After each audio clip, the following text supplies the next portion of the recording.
season. And there are some rumors out there that some high-profile defensive players in the AFC East could be traded, and one that has bubbled up. And Albert Breer of SI.com was talking about this somewhere recently, and I was kind of surprised by it, but it's worth mentioning. Stephon Gilmore. Could the Patriots really move Stephon Gilmore, the defensive player of the year? Now, they gave him some more money before the season started. He's under contract through 2021.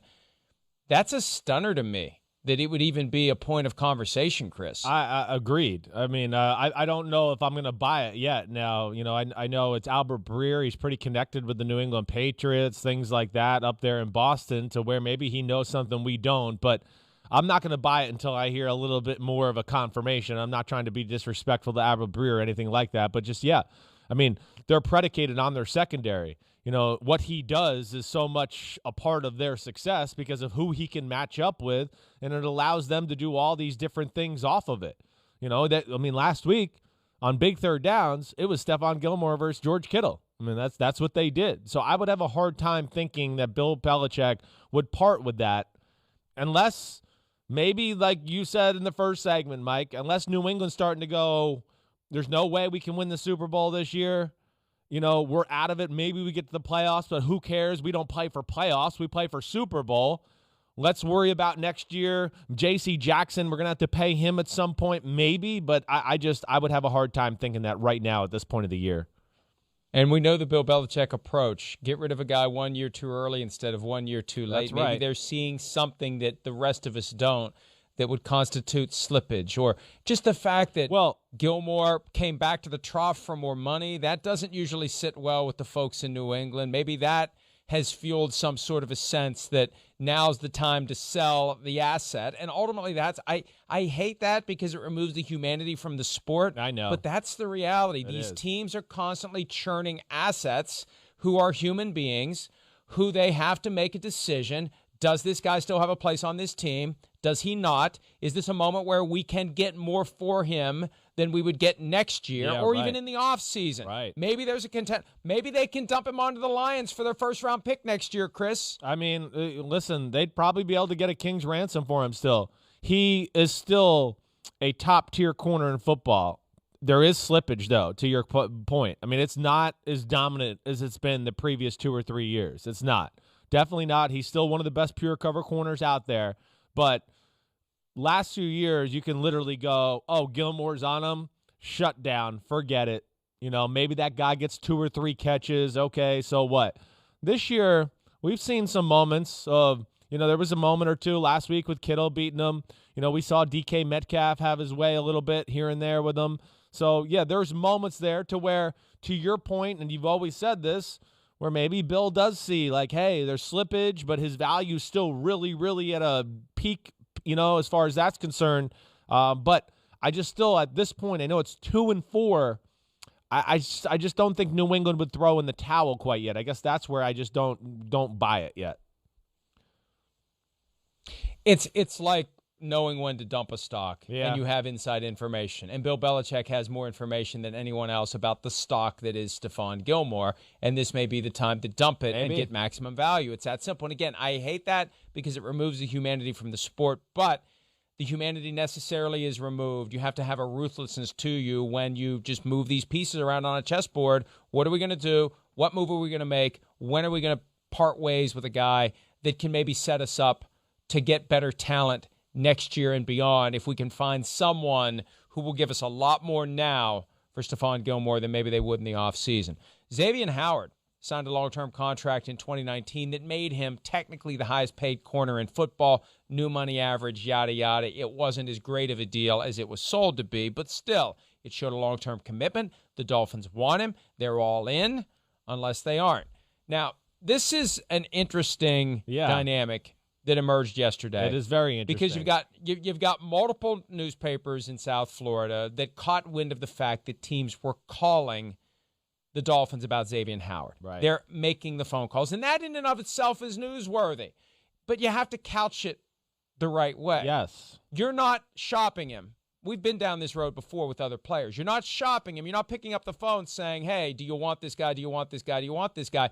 You're just sitting back and people are making you offers. And teams are very prickly about that distinction because they don't want to create the impression they are motivated to sell. That's right. This is basic negotiation. There's a big difference there. I mean, as a player, and your best in the locker leverage room. is I'm keeping the guy. Right. That's your best leverage. What? What are you talking about? You want to trade this guy? I'm keeping him. Oh, first-round pick? I'm keeping him. Well, first-round pick and a second-round pick? I'm keeping him. You know, I mean, but that's how you sell and drive up the price. So what ultimately happened was Omar Kelly of the South Florida Sun-Sentinel said that the Dolphins are exploring trade offers for Xavien Howard. Joe Shad of the Palm Beach Post chimed in and said that's true. And then came a statement from the team throwing shade at the Sun-Sentinel, journalism and whatnot. What the truth was, they are getting calls. They're getting calls. That's what Barry Jackson, the Miami Herald, ultimately said. They're getting calls. The Herald knew about it. The Herald didn't run with it. I don't know why they didn't run with it. Well, I think maybe I do know why. The Dolphins talked them out of it, and they have to cover the Dolphins. So sometimes you play ball with the pro football team that you cover. That's right. As a publication. Yeah. But, they're getting calls. Okay, they're getting calls. Well, that doesn't mean they're going to trade him. That doesn't mean they want to trade him, but it means they're getting calls. And the question is, do they get an offer they can't refuse? Period. Yeah. Well, I think, first off, I respect them. The Dolphins, I feel like, had to come out pretty strong here, just to be a little defiant, because there is a big difference. You don't want to start that in your locker room. Again, yeah, it's one thing, like you said, for teams to call and go, hey, you got a lot of good corners. Is Xavien Howard by any chance maybe available? There's a difference in that than them calling around the league going, hey, we got Xavien Howard available. We don't want him. We noticed you might be a little light in the corner. There's the cornerback department. That there's a huge difference there. And you don't want to start issues with the football player, because the football player, that second, for instance, will get personal. Oh, damn, you're trying to shop me and get me out of town. You don't really want me, as compared to, people are calling because they think I'm kind of good and maybe we got good corners here and you'll get rid of me. There's a big difference in that. Now, and I think that's what would happen. I would be shocked. First off, they got it going finally in Miami. And one of the reasons they got it going is because of this guy. We just talked about Belichick in the secondary. Well, Brian Flores came from New England. This secondary is very important. And was this his first contract as a head coach, right? That's where I was like, wait, Brian Flores got there, and the first thing they did was sign Xavien Howard. I would be shocked if they were abandoning ship a year later. Now, I think teams probably are wondering just a little bit because, hey, they paid Byron Jones, and I'm going to mess up this name, but their first-round pick, Noah Igbanye, I'm sorry, I got to practice it. He's really damn good, too. So I think probably teams look at it and go, damn, they have two good corners. Maybe they're willing to get rid of one. But I don't think that's the case right now with what they've built. I mean, they're pretty damn good in pass defense. But here's the reality. Yeah. They're not slamming the phone down. No, they're not. Of course.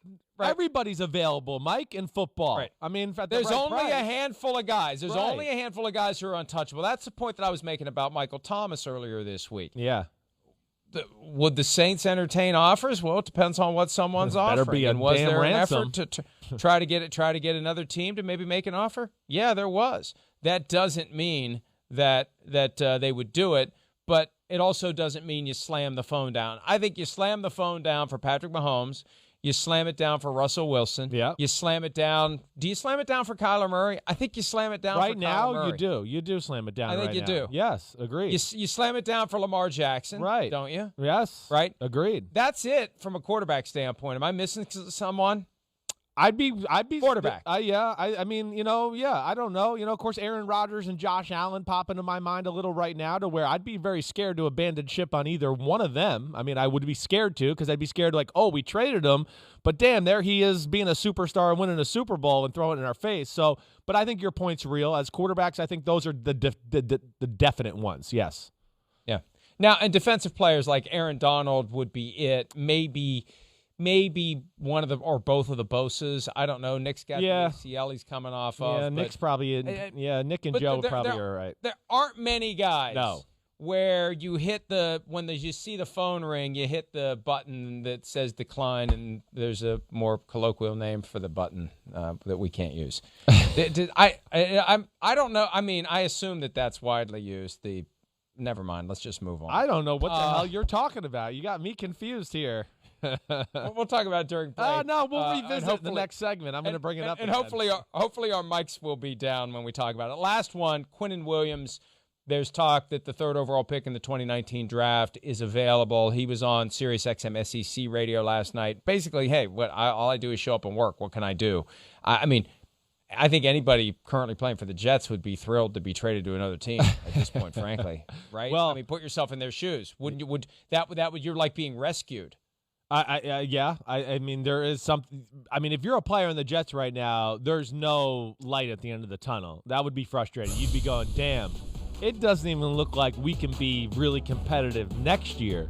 So when the hell does that happen? Quinnen Williams is starting to pop for their football team. He is. I mean, I think the reason, Mike, really he's probably being thrown out there in trade talk is he's the only trade asset they have on the football team. And they're such a bad team, they're looking for anything just to rebuild, restart, assets, whatever it is. But he's probably the biggest chip they have as far as in the game that way. And they're probably just dangling it out there going, man, maybe somebody will be stupid and give us something great to where we can kind of reorganize our team here going into the future. And he was drafted by the last GM, not the current. Yeah, that's GM, right, Mike too, McCagnon. Mike. So it's easier to justify making that move. Hi, I'm Mike Tirico, and thanks for watching. Make sure to hit subscribe for the latest news and highlights from NBC Sports.